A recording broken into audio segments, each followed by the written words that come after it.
We are now going to read. Excuse me. May I have my way through, please? Excuse me. Otherwise, you're gonna compete. Yes.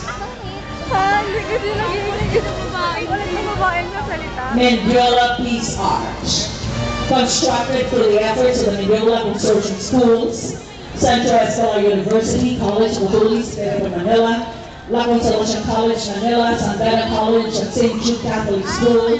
This Peace Arch is dedicated to the Filipino people who yearn for a peaceful and progressive nation.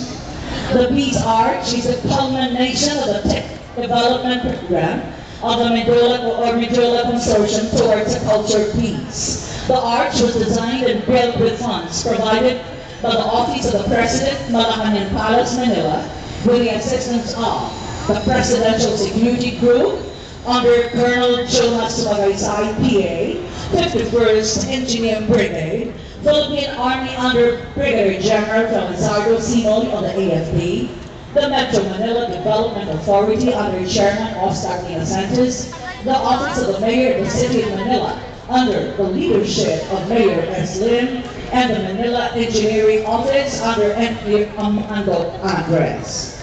Dr. Ricardo Leon, Executive Vice President of CEU. Dr. Carmen Sita Saloka, Executive Director of the Mendiola Consortium. Reverend Father Mateo de Jesus, OSB of Santana College. Ms. Rosalie Chen.